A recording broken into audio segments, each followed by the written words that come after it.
আসসালামু আলাইকুম। আপনারা সবাই কেমন আছেন? আজকে আমি ঢেঁড়স দিয়া মিরকা মাছ দিয়া রান্না করব।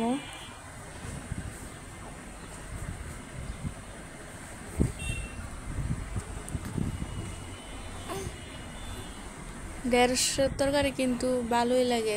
আপনারা রান্না করেন, রান্না করে খায় দেখেন, আসলে কিন্তু ভালোই লাগে, খারাপ লাগে না। আমি রান্না করি, মাঝে মাঝে রান্না করি ঢেঁড়সের তরকারি। আজকে আমি মিরকা মাছ দিয়ে ঢেঁড়স রান্না করবো। এই জন্য আমি ঢেঁড়সগুলো প্রথমে ধুইয়া তারপর পানির মধ্যে রাইখা করতেছিলাম। ঢেঁড়সগুলোর সাথে আমি দুইটা আলু দিয়ে দিতেছি।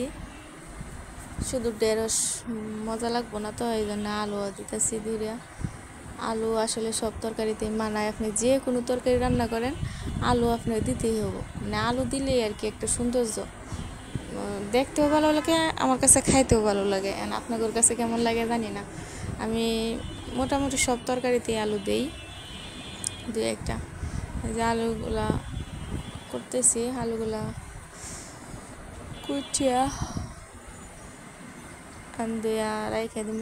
আমার রান্না করতেছি, রান্নাটা করে লাইতেছি। মাছগুলো আগে আমি ধুয়ে নিয়েছিলাম, নিয়ে লবণ দিয়ে দিলাম, হলুদ মরিচ দিয়া পরে ভালো করে মাখাইয়া নিলাম। নিয়ে মাছগুলো আমি বাজিয়ে নিতেছি।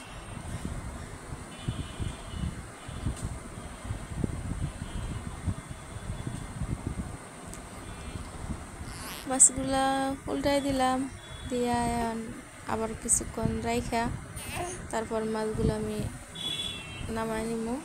এই যে নামাই নিতেছি। আমি তরকারিটা জন্য একটু তেল দিয়ে দিলাম, পেঁয়াজ আর কাঁচামরিচ দিয়া লাড়াচাড়া দিয়া তারপরে একটু আবার লাড়া দিলাম, আর একটু পানি দিয়ে দিলাম। দিয়ে পানি কম হয়েছে, তারপর আর একটু দিয়ে দিলাম। পানির ভিতরে মরিচ হলুদ লবণ সবই দিয়া তারপরে আবার একটু কষায় নিলাম।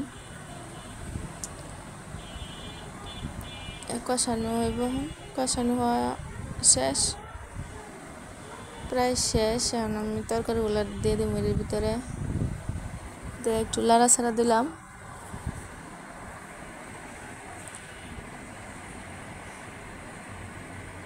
আবার একটু লাড়াচাড়া দিলাম, দিয়া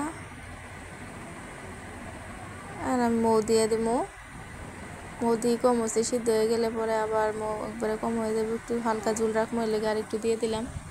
মাছগুলাও দিয়ে দিলাম। চুলার আঁচটা একটু বাড়াই দিলাম।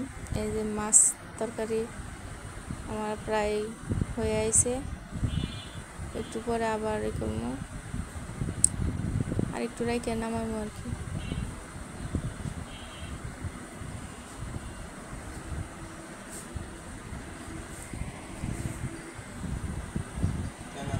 এই যে আমার তরকারি হয়ে গেছে।